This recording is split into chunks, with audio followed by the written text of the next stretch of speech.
Welcome to the Compact History Podcast from compacthistory.com, where we unpack the past in smart, snack-sized episodes. This is episode 93, The History of James Bond. Few characters in modern pop culture have endured and evolved as much as James Bond. Created by British author Ian Fleming, Bond debuted in 1953 and quickly became an international icon. He's suave, deadly, and endlessly cool, equipped with gadgets, charm, and an unwavering sense of duty. But behind the tailored tuxedos and shaken not stirred martinis lies a history as fascinating as the character himself.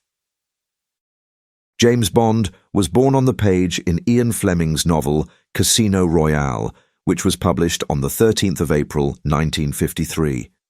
Fleming, a former naval intelligence officer, infused Bond with traits drawn from his own experiences and acquaintances. The character was envisioned as a blunt instrument of the British government, emotionally detached and efficient. Fleming's Bond wasn't just a fantasy of masculinity, he was also a reflection of Cold War anxieties and post-war British identity.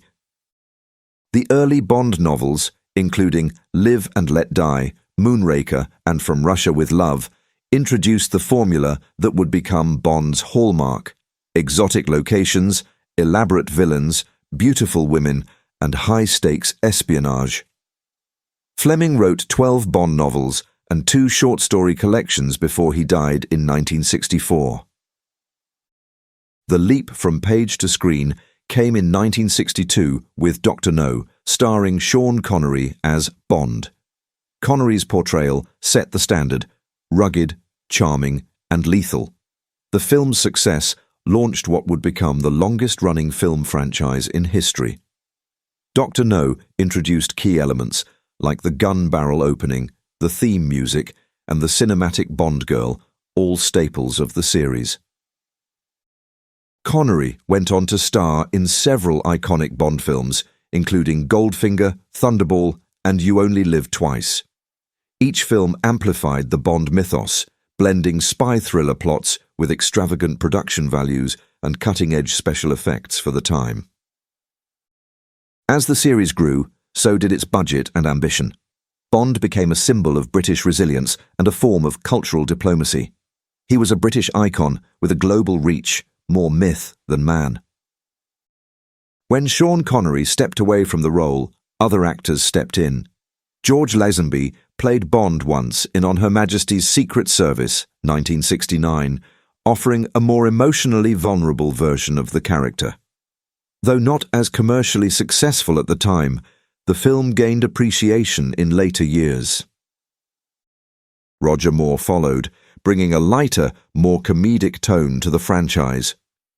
From Live and Let Die to A View to a Kill, Moore's Bond was debonair and tongue-in-cheek, reflecting the cinematic trends of the 1970s and 80s. The tone shift kept Bond relevant amid rising competition from American action heroes. Timothy Dalton offered a darker, more intense portrayal of Bond in the late 1980s. His portrayal in The Living Daylights and License to Kill harkened back to Fleming's original character, a professional spy navigating moral ambiguity. Though Dalton's tenure was short, it was influential in steering Bond toward a more grounded realism. The 1990s brought Pierce Brosnan to the role, with GoldenEye reinvigorating the franchise in 1995. Brosnan's Bond was a hybrid, suave like Moore, dangerous like Connery, and modern enough to tackle new geopolitical realities. His era featured high-tech gadgetry, explosive action sequences, and a Bond who could still deliver a killer one-liner. However, by the early 2000s, even this model had begun to feel outdated. Audiences craved a more human, emotionally layered hero. The 2006 reboot of Casino Royale, starring Daniel Craig, offered just that. Craig's Bond was a bruised, brooding agent at the beginning of his 007 career. The film stripped away many of the traditional Bond tropes, focusing instead on character development and brutal, close-quarter combat. Craig's era, spanning 5 films from Casino Royale to No Time to Die, is often credited with revitalizing the Bond franchise for a new generation.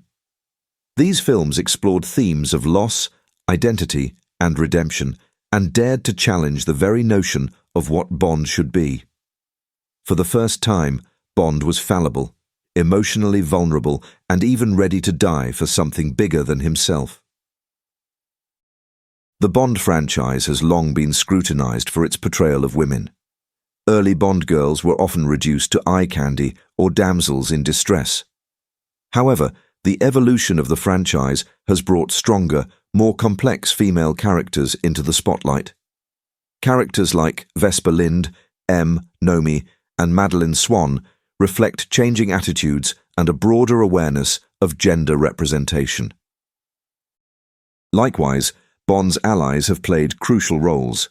M, Q, and Moneypenny have all been reimagined multiple times, providing continuity and emotional depth. Judi Dench's portrayal of M, in particular, added gravitas and helped redefine Bond's relationship with authority. What's a Bond film without a memorable villain? From Blofeld and Scaramanga to Silva and Safin, Bond's adversaries often reflect the era's fears, whether it be nuclear war, cyber-terrorism, or shadowy global networks. These antagonists are as iconic as Bond himself, complete with evil lairs and megalomaniacal ambitions. Gadgets have also defined the franchise. From ejector seats to invisible cars, Q's inventions became a beloved part of the Bond formula. While recent films have toned down the sci-fi flair, gadgetry still plays a role, now with a greater emphasis on plausibility and function. Then there are the cars. Bond's Aston Martin DB5 is arguably as famous as the character. Over the years, Bond has driven everything from Lotus Esprits to BMWs, but the Aston remains his signature ride, elegant, deadly, and unmistakably British. James Bond has transcended cinema. He's a brand, a symbol, and a cultural barometer. The franchise has had a profound influence on fashion, music, advertising, and even politics. Bond themes, sung by the likes of Shirley Bassey, Adele, and Billie Eilish, often become chart-topping hits. He's also sparked parody and homage in everything from Austin Powers to The Incredibles, reinforcing his place in the cultural consciousness. Bond is both a serious icon and a figure ripe for satire, a testament to his complexity and ubiquity. The Bond franchise has also grappled with changing cultural values.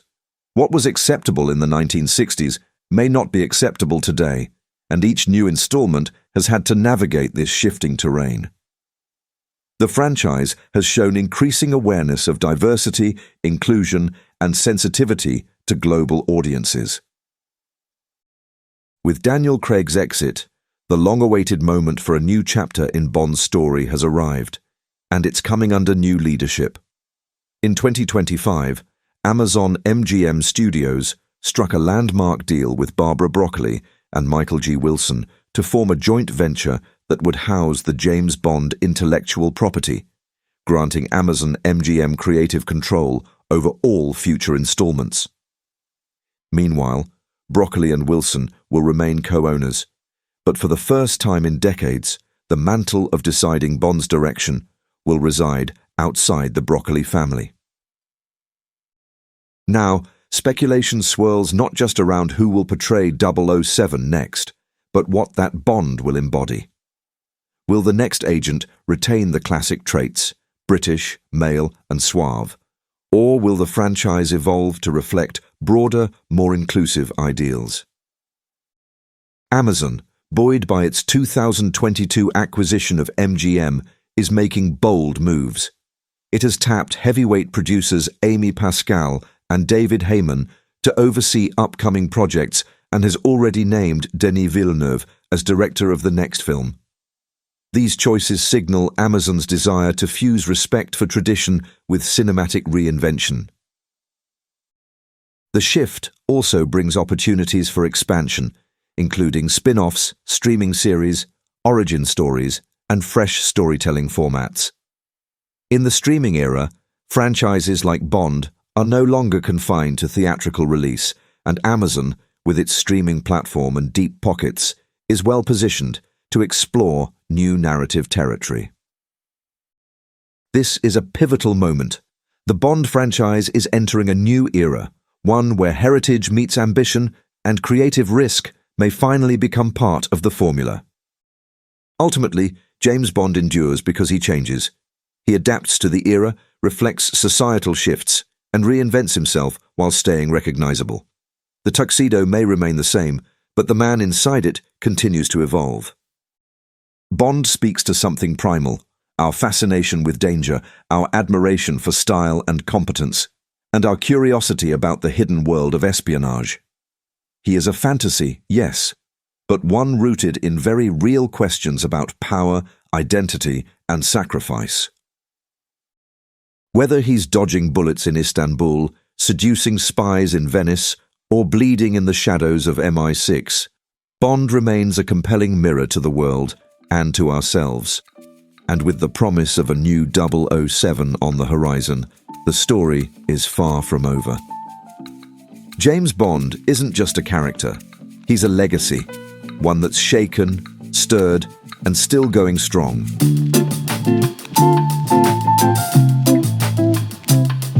I hope you enjoyed that episode of Compact History, part of the Compact Histories network.